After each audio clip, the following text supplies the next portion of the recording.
Hi there. To continue from the last trap in the Tolush Gambit in the Slav defense, which was called the Smyslov Seret line, in which we outlined two games, Tolush against Smyslov and Grizou against Jean-Luc Sermer, I'd like to go into a little more detail to show you how the great Vasily Smyslov overturned a nasty position into a winning one.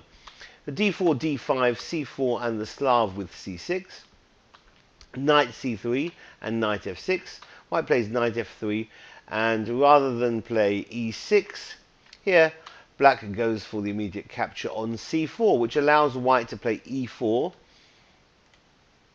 aiming perhaps e5, and bishop takes on c4. Black's going to defend with b5, defending the c-pawn, e5, and the knight hops into d5.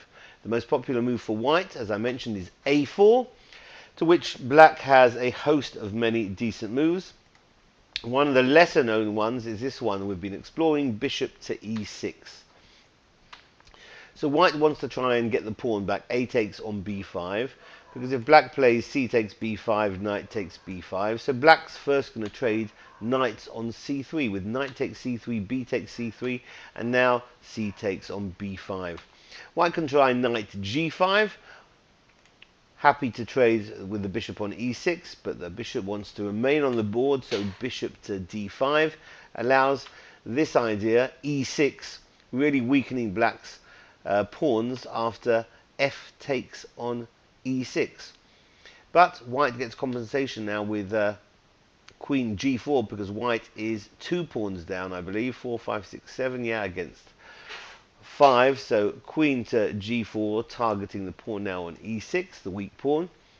And in the last video we looked into the move played by Serra, queen to d7, in which black had a nice trap or a nice line after knight takes on h7, which was good for black. But Smyslov against the game, Tolush Smyslov, 1947, tried the less successful h5, because queen f4, and white wants to invade in on f7, queen d6, offering a trade of queens, but white obviously isn't interested in that, being materially down, so queen f7 and king d7, and white's doing very well here.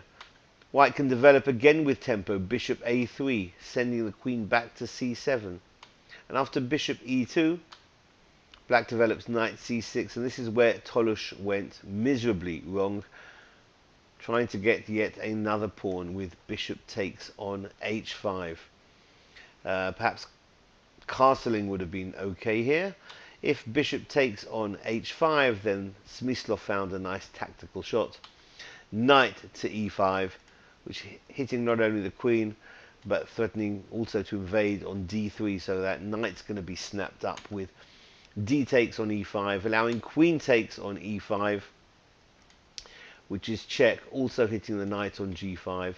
Now after king to f1 and queen takes g5, hitting the bishop as well as g2, the bishop drops back to f3, but black here has a clear advantage, and the queen back to f6, happy to trade queens when winning, and black here should go on to win.